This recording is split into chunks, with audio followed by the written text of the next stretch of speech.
If you're like me, you leave a big gaming event, you're in your car, or in my case, you're on a ferry, and you start thinking about the event, and you got that kind of holiday brain buzz going. You're thinking about all the games you want to look up. You're thinking about all those ideas that you were kicking around with others. You're thinking about people that you want to follow up with and maybe even, connect with on places like Facebook. And sure enough, you've got projects that you suddenly want to restart. But the problem is by the time you get home, you're sitting at that same table, you've got that same schedule, and you've got the same limited time. So now how do you turn that convention excitement into actual gaming? Yeah, the convention gives you the energy. The home table is where you find out what you're actually going to do with it. This is the Tabletop SportCast.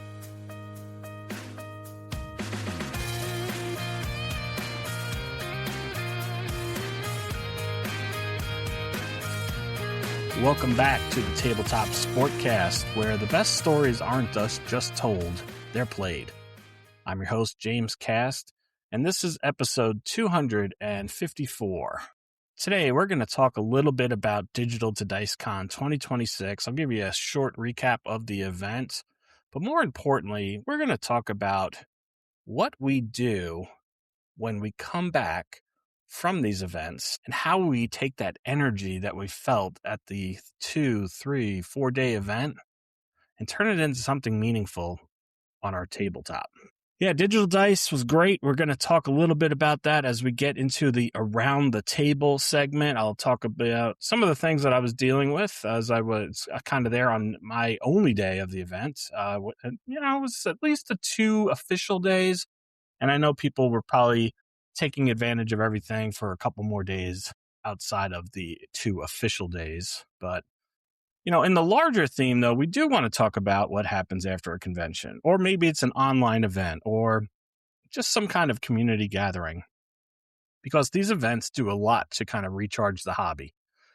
They get us exposed to new games. They let us see the projects that other people are working on. We get to have conversations about the way we're playing games. We get to have conversations with designers about games that they're working on.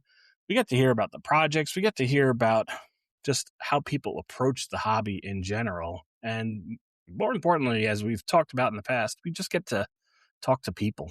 And I think that's a big thing that usually is missing from our role in the hobby, being solo gamers and mostly kind of playing solo games at home, right? So it's a really, I find you get a lot of energy from those events, and we want to try to think about how to harness that a little bit more, right?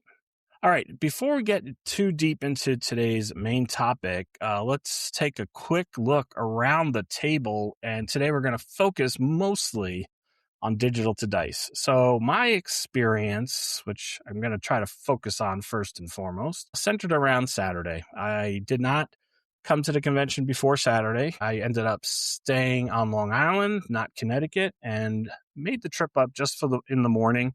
Got there just around the time everything was starting up on Saturday morning and stayed till like right before dinner time, pretty much. Left till about 4 p.m. or so.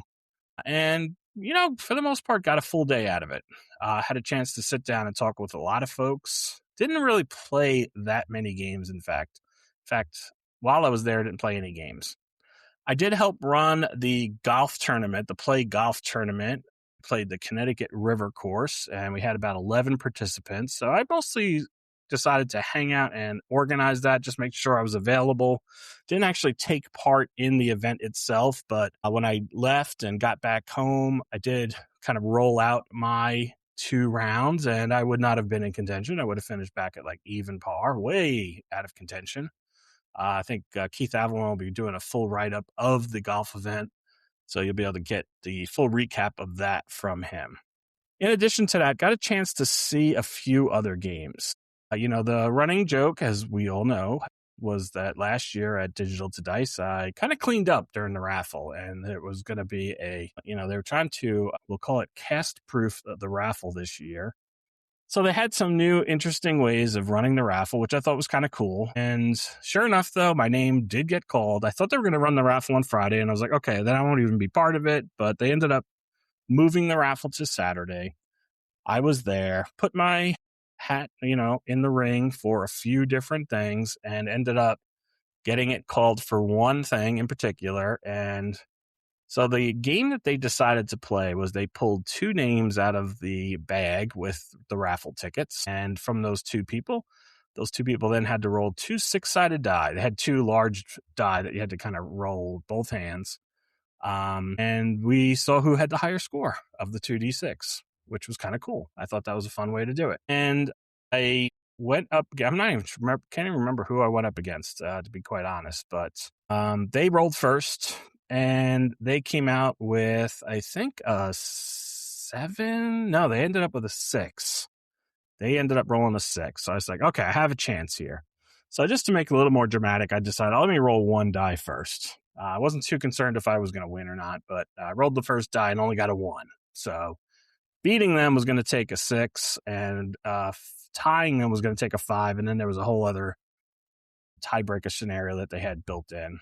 But I rolled my second die, and it did a little lean back and forth and then fell to the 6. And I ended up winning a new game by Ryan Strauss. And it is I think it's called Pitch Invasion, but it is a new soccer game. So I got that, brought that home. I've got to print out some of the player cards still and then give that a try. So that'll be a new game for me to try in the next few weeks. And I think with the World Cup coming along, that's going to be fun to try out. So I'm looking forward to, I'll be probably playing some soccer over the next couple months as the World Cup event really kicks in.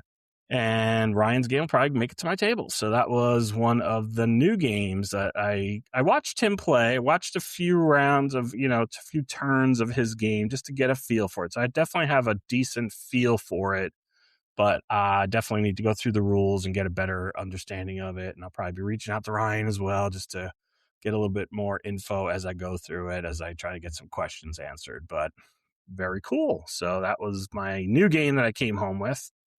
I also got a chance to check out Big Inning Baseball, which is a new baseball game by Clay Dresslock, and very interesting concept. I'm not going to go too much into the details on it, but I do think it offers something a little different than what we typically get from baseball games. And that's, to me, always the key is when you're seeing something new, what does it bring to the table that others haven't?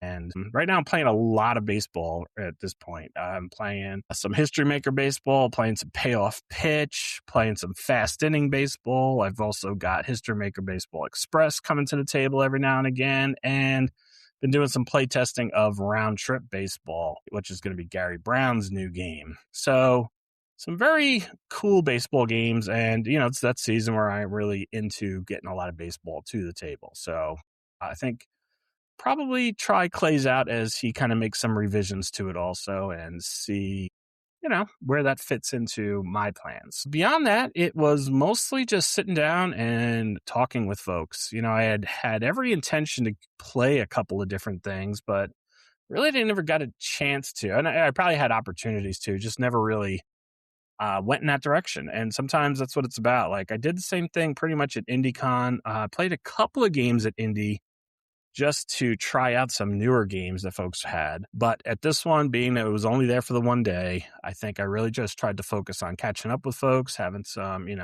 sitting down and just getting a chance to catch up with folks, and had a chance to meet some people I hadn't met in person yet, including some people I'd interviewed, right? Like Andy Sexton, first time we got a chance to meet face to face. So that was cool. And getting a chance to just catch up with some other folks too. So lined up a couple of interviews, so hopefully we'll get a few people on in the next few weeks, couple months, maybe even get them on the podcast. So did line up a few interviews, so looking forward to those in the near future too.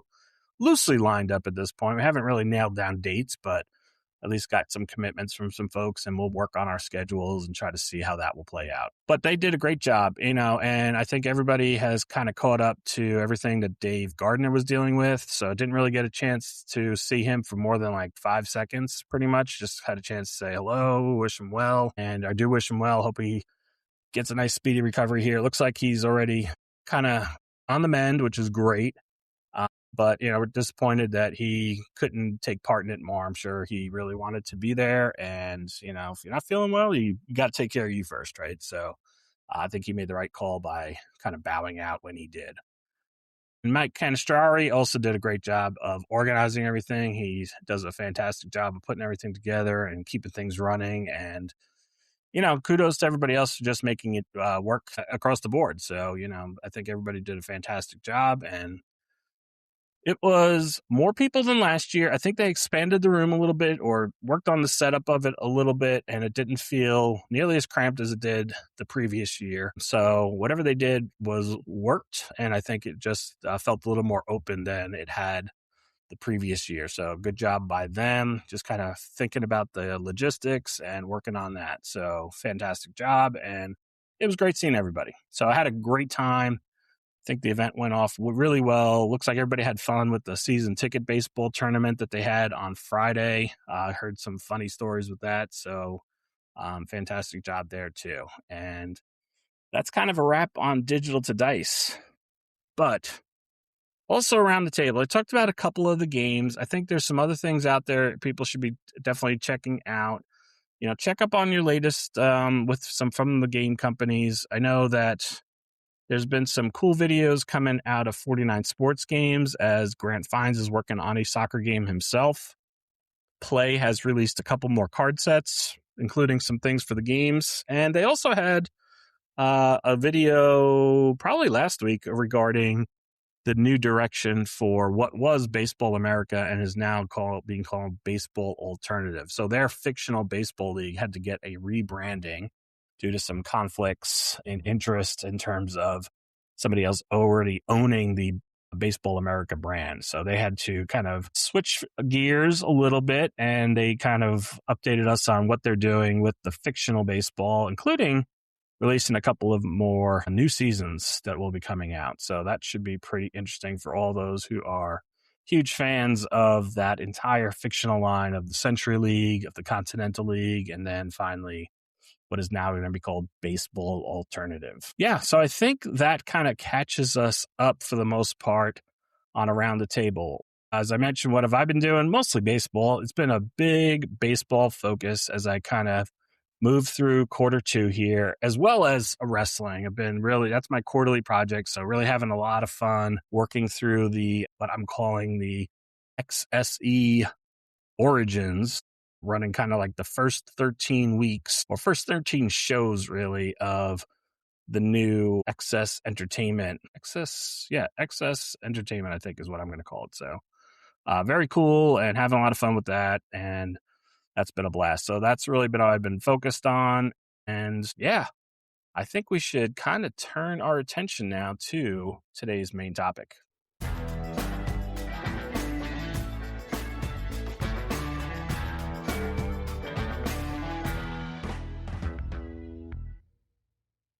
So here you are now. You've gotten home from a convention. The head is spinning. You're thinking about a lot of different things because, you've got a lot of good sparks of ideas. But now it's time to chase them all down, right?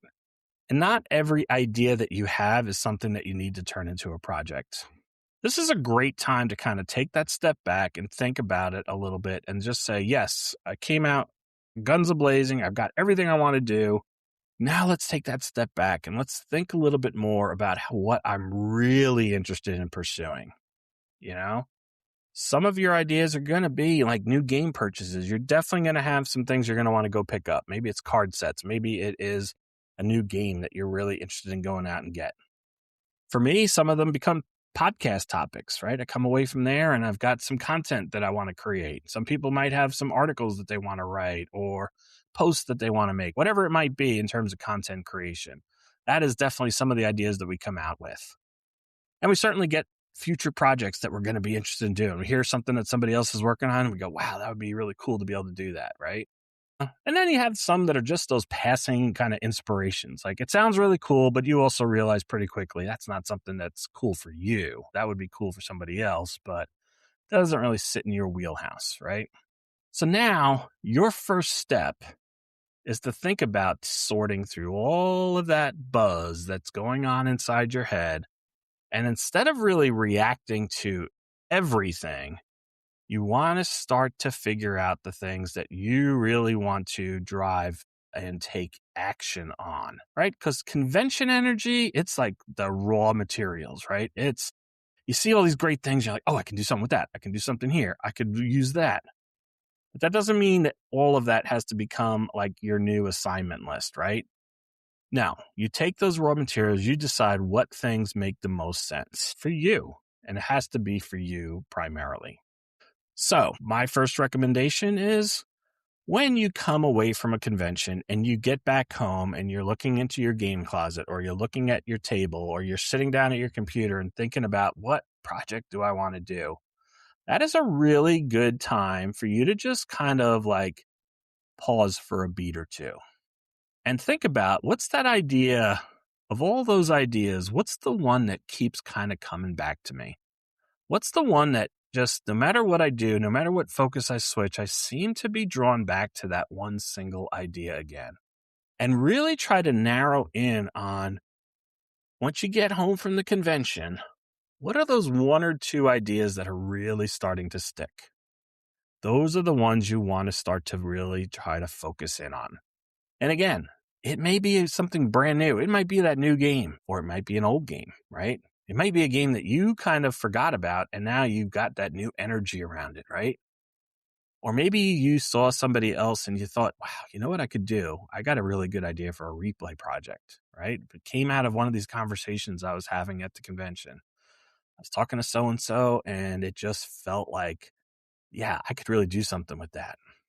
Or maybe you got this idea for something you want to design. Maybe there's a utility that you would like to build, or maybe there's a game that you want to design. There's something that you just said, wow, there's a fit that has to fall in here. Or maybe it's just another community connection.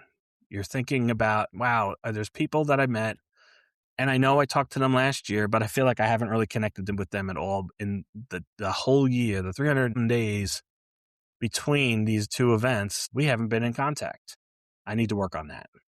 I know going back a few years, and we've talked about this before, but when I came home from my first convention, and that was in 2021, it was, I had gone through the NotCon, and I really think that like the Play NotCon in 2020, when they weren't going to hold an in-person event and they decided to do a virtual event, was really the start for me of like my gaming log. I really was feeling like, wow, I really am enjoying playing all these different games. Yes, it was the pandemic. Yes, I had some extra free time, but I really started to embrace this idea that I think I want to start tracking a lot of the different games that I'm playing. And it was about a year later after I got home from that first convention, one of the ideas that stuck with me that I couldn't get away from was this idea of sitting down and talking with people about projects and hearing how much people were struggling with projects. So for me, the big idea that just kept kind of coming back to me was, you know what you should do? You should do a podcast. You should do a podcast about helping people implement project planning principles into their projects for this hobby to help them find a way to get to the finish line. And so that's what I did. I think my big change coming out of my first convention was exactly that. But I also, as a result of that, made some really big connections, really found some people that I wanted to connect with on a regular basis and started to build those connections too. And so even though we weren't at events often, those were people that I found a way to always be connected to. But I think important there is that the best convention sparks don't always have to be something that's brand new. It may be just a return to something, or it might be a way to enhance that project that's been struggling to get finished on your tabletop. And now all of a sudden you found this new idea that just clicked and you said, that's something I can really run with. Sometimes getting to these events reminds you why something you already have on your shelf was important the first time you've played it. And that in itself could be a reward. And that in itself could be that idea that you say, I need to get that back on my table. So yeah, I think part 2 of this is really let yourself hone in on what's that one idea or one or two ideas that still feels exciting after that buzz is starting to go away. But speaking of buzzes, I think part 3 here is we have to try to avoid the convention hangover. When you get out of these events, that energy that you're feeling, it can quickly turn into pressure.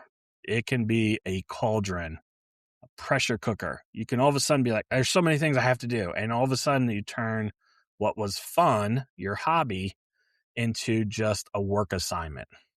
If that list of ideas gets too long, your enthusiasm is going to fade. It's going to feel like a burden. Sometimes the answer isn't to come up with that next new giant game plan. In fact, I think the best way to get past that kind of convention hangover is to start to think about what's that one small idea? What's that one small action that you can take on your table and get you back into that zone that we talked about just before about getting through the buzz, right?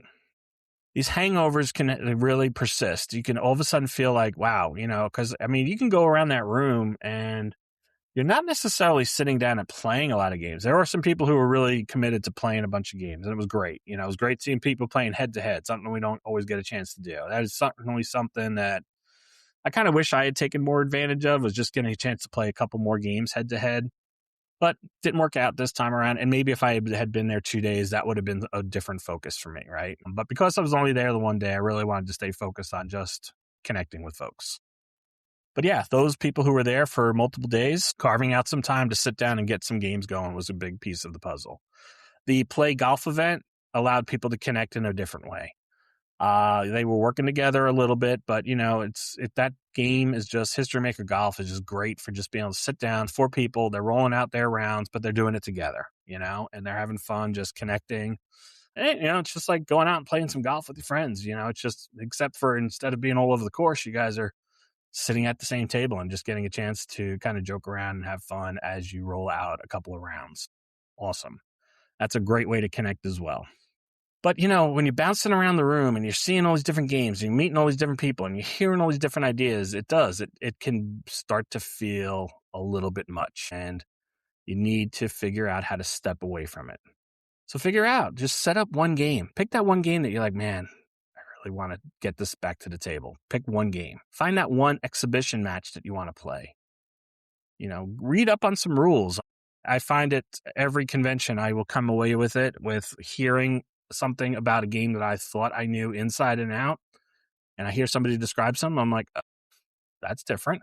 Maybe I should read through that rule section again and just make sure I'm interpreting it the right way, But you can also write down some additional ideas. Think about those 3 ideas that you say to yourself, I might want to save those ideas. Jot them down, put them away. Even though I have a gaming log, I usually also have a tab that I just keep for future ideas. I also have this mural whiteboard that I utilize, and I put down ideas on that too. I jotted down 5 or 6 different, as an example, podcast topics for future shows. Whether I do them or not, not sure, but at least I know for the future, I'm like, those are actually good ideas. I should put those down. So I did. I jotted them down, and at some point I might be looking for an episode, and I might look at those again and say, you know what? This is the time to do that. And if you want, and if you're looking to do it, then schedule one project night. Figure out that one night.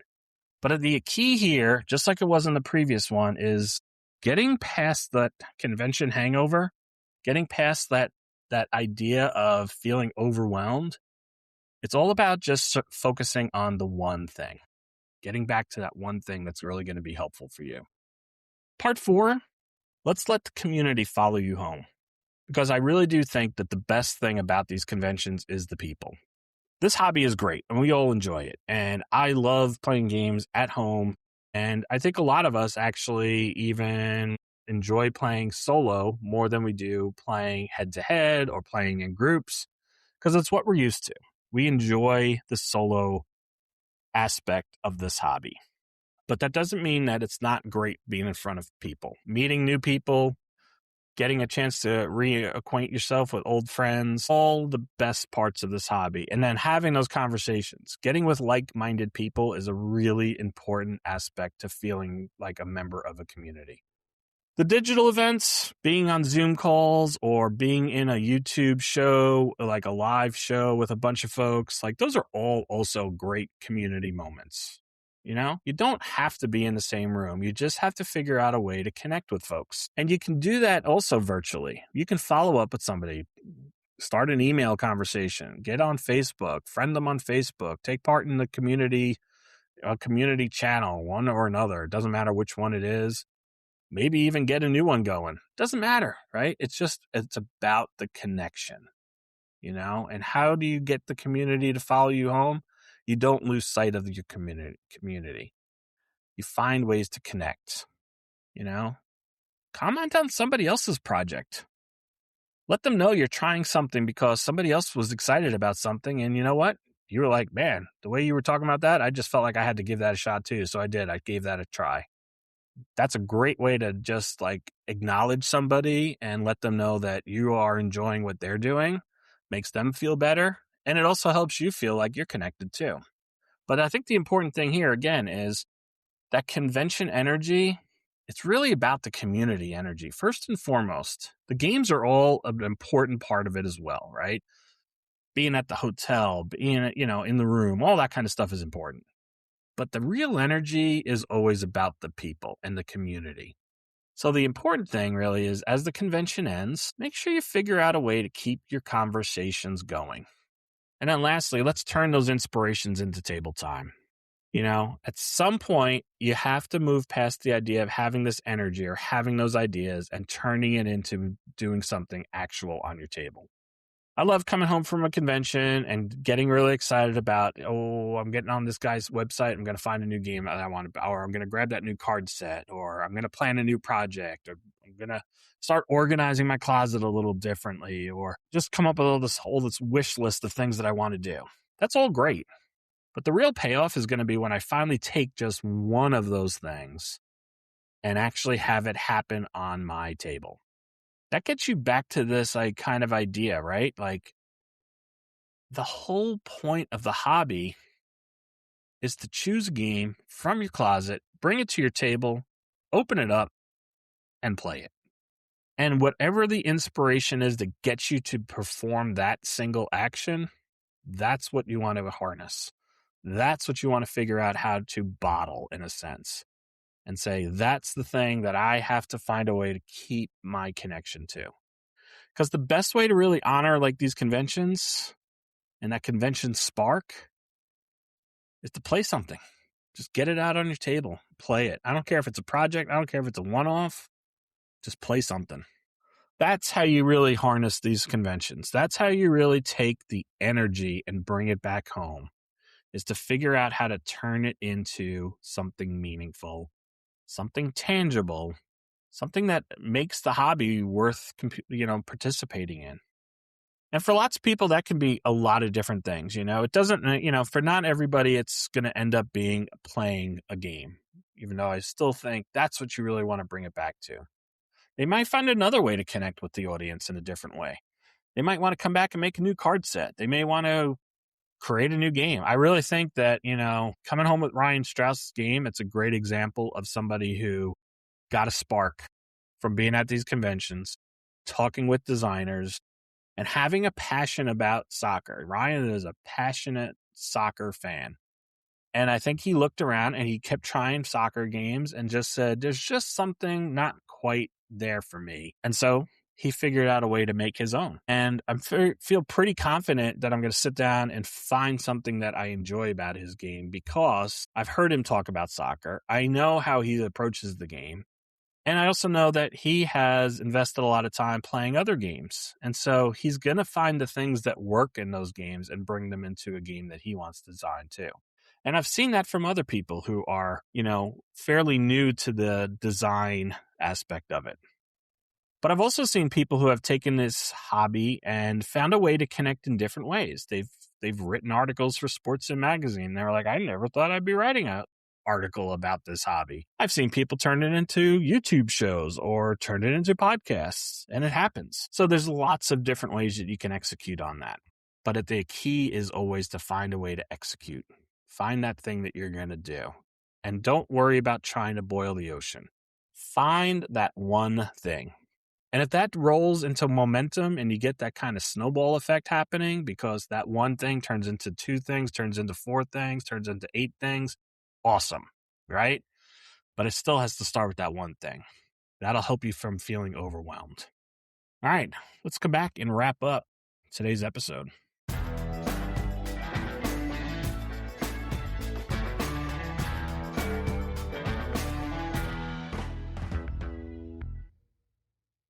So yeah, I called this a recap of Digital to Dice, but the truth is, there wasn't a lot to recap. One, I wasn't there that long. Two, you go to enough of these events and you speak on enough of these events, and there's not a lot that's different about them. And so Digital to Dice offered a very similar experience that others have. And I think that's really good. And there was a lot of the same people there. And I think that also was really good. But it wasn't exactly the same. It wasn't a cookie cutter experience. The people that I met weren't the exact same people. I met some new folks, and I think that's an awesome thing to actually experience. So yeah, Digital to Dice was the spark. It was a very loose thing. I had the golf event that I was running, but other than that, it was pretty wide open. And I think there was parts of me that was I would have liked a little bit of structure. Sometimes it forces you into doing things a little bit more. Didn't have that at IndyCon. I didn't do a whole lot other than talking with folks. And again, a lot of value in that. This was another event that didn't really have a lot of structure to it. Didn't really do a lot of there. So maybe it would help me to get more things and get involved in playing some more things if there was more structure to it. But at the same time, if you have too much structure, if it's all about playing the games, you miss out on connecting with folks. So there's somewhere in there's a nice balance to be able to be hit. But for me, only being there the one day, I think it was perfect that there wasn't a lot of structure. So I had a chance to do really what I wanted to do, which was get a chance to meet with folks and sit down and have those conversations. Because the online conversations are great, but they're not the same as an in-person gathering. And getting a chance to sit down and play games all weekend is great, but it's not the same as doing a community meetup and getting a chance to play games with other folks. But I think the important part of today's is to really think about how do you harness that energy that you come away with in a positive way. And I think the first thing is to just give yourself that break. Just admit, not every idea needs to be chased. It's okay. You can write them down. You can store them away. You don't have to implement everything that you thought about. But find that one thing. Find that one thing that you can do, that one useful piece of that energy that you can bring back to your table. That will carry you and give you momentum as you kind of move through things. Maybe it's until you get to your next convention. Maybe it's the thing that when it goes away, you finally feel that urge and you're like, I've got to find a way to get back to another event at some point soon. But as you end this kind of episode, think about that. If you went to Digital to Dice, what was the one thing from that event that you felt like, that's something I need to play? That's something I want to try? Or maybe it's just even something that you need to continue with. Because the conventions really do remind us that this hobby, it's bigger than our own table. But eventually, the best ideas, they have to come back home. They have to earn their spot on your table. All right, next week, episode 255, we're going to catch up on the episode that I missed last week. Never got to recording an episode last week, and so we're going to go back to that episode, and we're going to talk a little bit about what it's like to manage a baseball team through a full season. That'll help us wrap up May and take us into what's going to be, hopefully, a really fun and packed June. So look for that, as well as a new episode of the Play Nation, hopefully coming to you very soon. I would say either this week or early next week. We should be recording a new episode of the new Play Nation, and appreciate everybody who's given me positive feedback at Digital to Dice on the new show, the new direction of the show, I should say, too. It really helped reinforce that that's something that we'll continue to do. I'm glad everybody's enjoying that, and it was great seeing all of you. Everybody who was at Digital to Dice just had a great time. Thank you for the camaraderie and for just being there and making everybody feel so welcome. So it was a really great atmosphere, and I was glad to be part of it. All right. Till next week, thanks for listening.